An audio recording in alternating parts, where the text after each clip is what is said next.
નમસ્કાર, આપનું હાર્દિક સ્વાગત છે એજ્યુકેશન ગુજરાત ચેનલમાં. આજે આપણે ધોરણ ચોથાના મેથ્સ વિષયનો છઠ્ઠો પાઠ ભંગાર વેચનાર.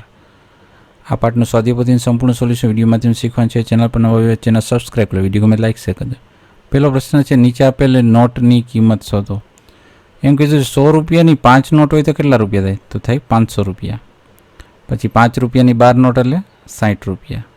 10 રૂપિયાની 15 નોટ એટલે 15 એકુ 15, પાછળ આગળ મીંડું એટલે 150 રૂપિયા.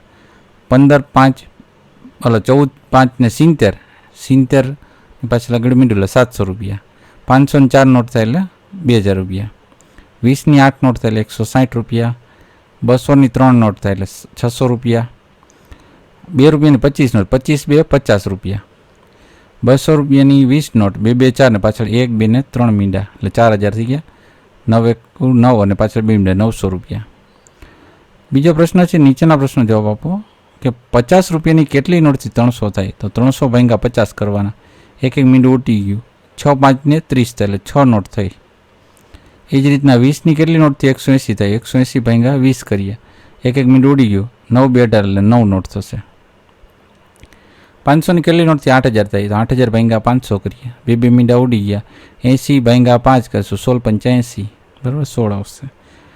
પછી 500 100 રૂપિયાની 5 રૂપિયાની કેટલી નોટ ભેગી કરીએ તો 620 રૂપિયા થાય. તો 500ની 1 નોટ, 100 રૂપિયાની 1 નોટ એટલે 600 રૂપિયા થઈ ગયા. અને 5 રૂપિયાની 4 નોટ એટલે 20 રૂપિયા થઈ ગયા. 620 રૂપિયા. 100 રૂપિયાની 50 રૂપિયાની 10 રૂપિયાની કેટલી નોટથી 230 થાય? તો 100 રૂપિયાની 1 નોટ, 50 રૂપિયાની 2 નોટ અને 10 રૂપિયાની 3 નોટ એટલે 230 રૂપિયા થઈ ગયા. ત્યારબાદ નીચે કોષ્ટકમાં વ્યાજ ઇન્ટરેસ્ટ કેટલું ચૂકવવું તે લખો. હવે જે વ્યાજ સાથે રકમ છે ને એ રકમમાંથી આ રકમ બાદ કરવાની. વ્યાજ સાથે એટલે 570માંથી બાદ કરો 500 એટલે 70 આવશે, બરાબર. ટૂંકમાં વ્યાજ સાથે જે રકમ છે આ રકમમાંથી આ રકમ બાજુની બાદ કરવાની એટલે આપણે જવાબ મળી જશે. ચોથો પ્રશ્ન, હરિલાલે એક બેંક પાસેથી 300 રૂપિયાની લોન લીધી. તેઓ બેંકને 6 મહિના સુધી 54 રૂપિયા દર માસે એટલે કે દર મહિને જમા કરાવે છે બેંકમાં. જ્યારે બીજા વ્યક્તિ છે બાબુલાલ, એને એક સરાફી પેઢી એટલે કે કોઈ પેઢી પાસેથી 300 રૂપિયા ઉધાર લીધા 6 મહિના માટે અને તેને 360 રૂપિયા પાછા આપ્યા. તો બંનેમાંથી કોને વધારે પૈસા આપવા પડ્યા અને કેટલા? તો હરિલાલે બેંક પાસે 300 લોન લીધી, 54 રૂપિયા દર મહિને આવા 6 મહિના સુધી આપ્યા. 6 4 24નો ચોકડો વધી પડી 2, 6 5 30 ને 2 32, 324 રૂપિયા આપ્યા હરિલાલે. બાબુલાલે એક સરાફી પેઢી પાસે 300 રૂપિયા લીધા અને 360 આપ્યા એટલે 60 રૂપિયાને પરત કર્યા પાછા. તો બાબુલાલે જ વધારે આપ્યા છે, બરાબર. હવે 60માંથી આ 24 બાદ કરીએ એટલે આ 324માંથી 300 બાદ કરીએ એટલે 24 રહ્યા એટલે એ 60માંથી 24 બાદ કરીએ એટલે 36 રૂપિયા બાબુલાલે આ હરિલાલ કરતાં વધારે આપવા પડ્યા. ત્યારબાદ બીજો દાખલો છે, શંકરલાલ એક દુકાન બનાવવા 6000 રૂપિયાની બેંક પાસેથી લોન લીધી અને બેંકને 6 મહિના સુધી 1060 રૂપિયા દર માસે દર મહિને જમા કરાવશે. જ્યારે બીજા વ્યક્તિ રજનીશભાઈએ એક સરાફી પેઢી પાસેથી 6000 રૂપિયા ઉધાર લીધા અને 6 મહિના પછી એને 6600 પાછા આપ્યા. બંનેમાંથી કોણે વધારે પૈસા આપ્યા અને કેટલા? તો શંકરલાલે બેંક પાસેથી લીધા 600 રૂપિયા, બરાબર, લોનમાં. હવે 6000 લીધા છે, આ મીંડું છે, બરાબર. આ 6000 રૂપિયા જો લીધા છે, એ મિસ્ટેક છે, બરાબર. 600 નથી, 6000 રૂપિયા લીધા છે. હવે 6 મહિના માટે 6 ગુણ્યા 1060 તો 600 36નો ચોકડો વધી પડી 3 આવી ગયા નીચે.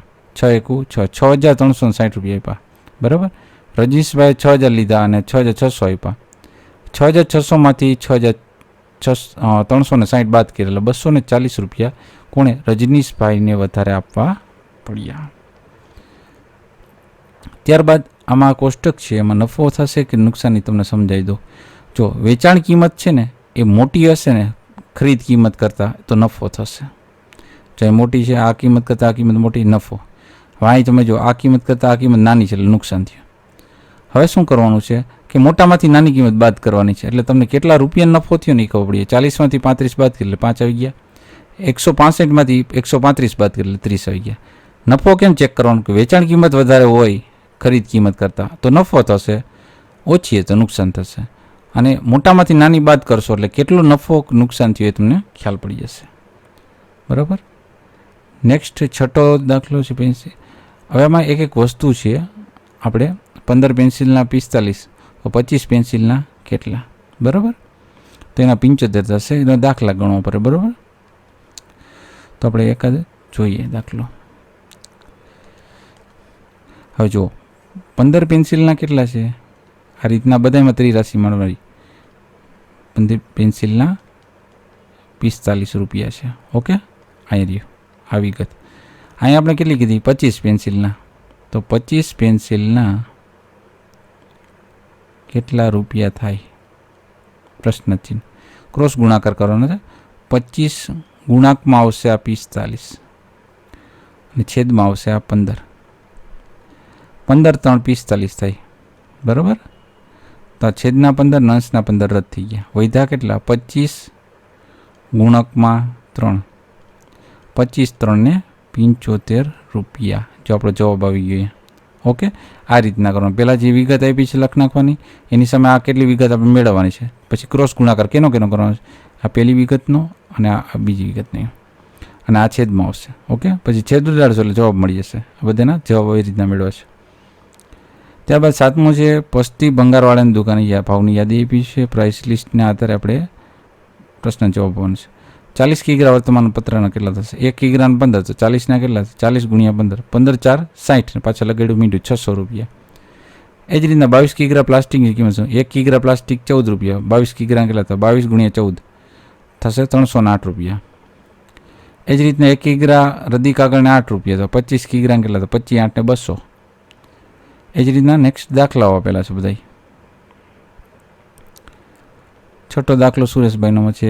એમાં 5 કિગ્રા રદી કાગળ અને 4 કિગ્રા વર્તમાનપત્ર. આ બેનો જવાબ મળશે એનો ટોટલ કરવાનો, કારણ કે કુલ કેટલા રૂપિયા છે. એટલે બેનો 40 ને 60નો સરવાળો કર્યો 100 રૂપિયા થયા.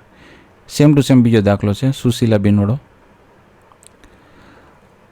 વચ્ચે પોસ્ટ કરીને લખતા જાઓ. અમિતાબેનમાં 3 છે વિગત જુઓ. એક રદી કાગળ છે, એક વર્તમાનપત્ર અને લોખંડ. ત્રણેયનો સરવાળો કર્યો એટલે 353 રૂપિયા થયા. પછી નેક્સ્ટમાં છેલ્લો 9મો દાખલામાં એવી રીતના છે કે 2 કિગ્રા બધું વેચીએ. એટલે રદી કાગળ 2 કિગ્રા, વર્તમાનપત્ર 2 કિગ્રા, લોખંડ 2 કિગ્રા, પિત્તળ 2 કિગ્રા, પ્લાસ્ટિક બધું વેચ્યું. એનો કુલ ટોટલ માર્યો 684 રૂપિયા થાય, બરાબર. આ બેનો ગુણાકાર કરવાનો, એનો જવાબ મળે એનો સરવાળો કરવાનો. આ જયંતિલાલ 30 કિગ્રા વર્તમાનપત્ર વેચે છે અને 9 કિગ્રા લોખંડ વેચે છે. તો એનો ટોટલ થાય છે 675 રૂપિયા જયંતિલાલનો. અને દશરથલાલ 40 કિગ્રા રદી કાગળ અને 18 કિગ્રા વેચે પ્લાસ્ટિક. તો એનો થાય છે 572 રૂપિયા. કેટલો વધારે કિંમત મળી? તો 675 આથી 572 બાદ કે 103 રૂપિયા. કોને વધારે મળ્યા? કે જયંતિલાલને વધારે મળ્યા. પછી ભાવનાબેને ભંગારવાળા પાસેથી કેટલોક ભંગાર ખરીદ્યો. જે રૂપિયા 867 રૂપિયા આપ્યા. ભંગાર એક મોટી ભંગારની દુકાને વેચી દીધો. એ બધે તેના રૂપિયા આપ્યા. તેનો નફો થશે કે નુકસાન? તો આ બધાનો સરવાળો આ જો નોટો છે ગણી તો એને રૂપિયા થયા 986 રૂપિયા. 986 રૂપિયામાં એને વેચી નાખ્યો બધે ભંગારની દુકાનમાં. લીધો તો કેટલો? 867માં. તો 119 રૂપિયાનો ફાયદો થયો ભાવનાબેનને. ત્યારબાદ ગુણાકારના દાખલા છે. આ કઈ રીતના જુઓ તમે સ્ટેપ બાય સ્ટેપ. 64 ગુણ્યા 13. તો 64 એટલે આપણે એમ કહી શકીએ એકમ નાંગ ઉપર જે હોય ને એ અલગ કાઢી લો. 4 અહીંથી કાઢી લે તો કેટલા વધે? 60 વધે. 60 વધતા 4 64 થઈ ગયા. 13માં શું થશે? એકમ નાંગ ઉપર 3 કાઢી લેવાનું. તો વધે કેટલા? 10. 10 વધતા 3 એટલે 13 થઈ ગયા. તો 60 ને 4 અહીંયા બોક્સમાં આ રીતના ઉપર લખવાના અને 10 ને 3 નેક્સ્ટ હોય એ ઊભા રાખવાના. હવે 60 છે ને એ પહેલાં 60 લખી નાખવાનું. 4 છે ને એ 4 ઉપર લખી નાખવાનું. આ 10 છે એ આડામાં આવશે. 60 ગુણ્યા 10 અને 4 ગુણ્યા 10. અહીંયા 60 ગુણ્યા 3, 4 ગુણ્યા 3. બધાનો જવાબ મળે છે, એનો સરવાળો કરશું એટલે આપણે મળશે 832 રૂપિયા. આ રીતે આપણે ગુણાકાર કરવાનો છે. એ બધા દાખલા આપણે વ્યવસ્થિત ગણેલા છે. તમે વિડીયો પોઝ કરીને લખતા જજો. પહેલો બીજો દાખલો, પછી ત્રીજો ચોથો.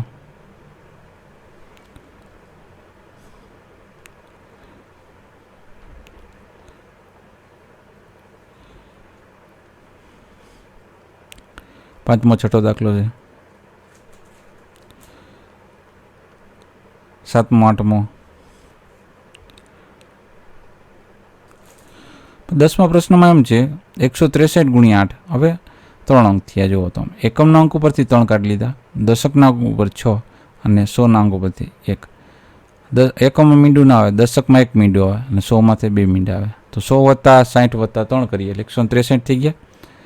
હવે 100 60 ને 3 ઉપર લખવાના, એના ગુણકમાં કોણ છે 8, તો આ 100 પછી 60 ને 3 લખને કે એના ગુણકમાં 8 કર્યા, જવાબ મળ્યા 800 વત્તા 480 વત્તા 24 કર્યા, 1304 મળ્યા.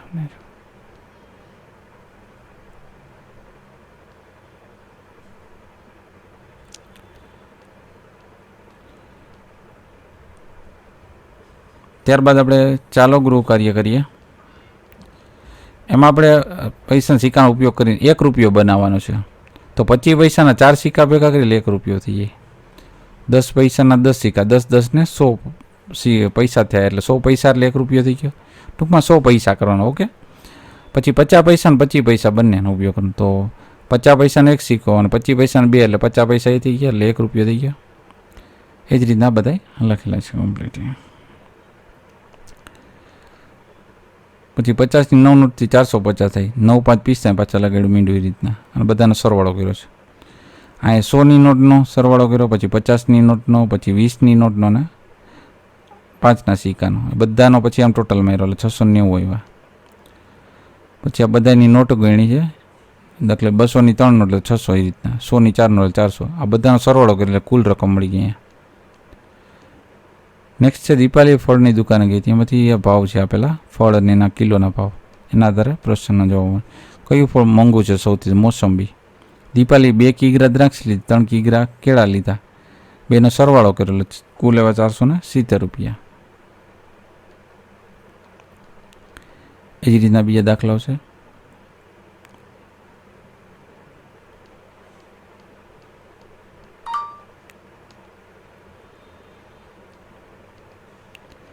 મહેશભાઈ પાસે 4 રિક્ષા છે. એક દિવસમાં એક રિક્ષા ભાડા પેટે 160 રૂપિયા કમાય, તો 4 રિક્ષામાં અઠવાડિયામાં કેટલી? 160 4 રિક્ષામાં તો 640 રૂપિયા થયા. 640 રૂપિયા એક દિવસના છે, તો 7 દિવસની કેટલી થાય? 4480 રૂપિયા.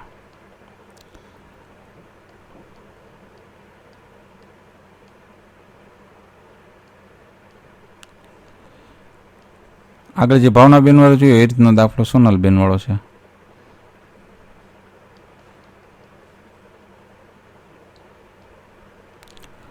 તો આપણે પાઠના સ્વાધ્યાય પોથીનું સંપૂર્ણ સોલ્યુશન જોતા રહો એજ્યુકેશન ગુજરાતી ચેનલ. શીખતા રહો. Thank you. આભાર.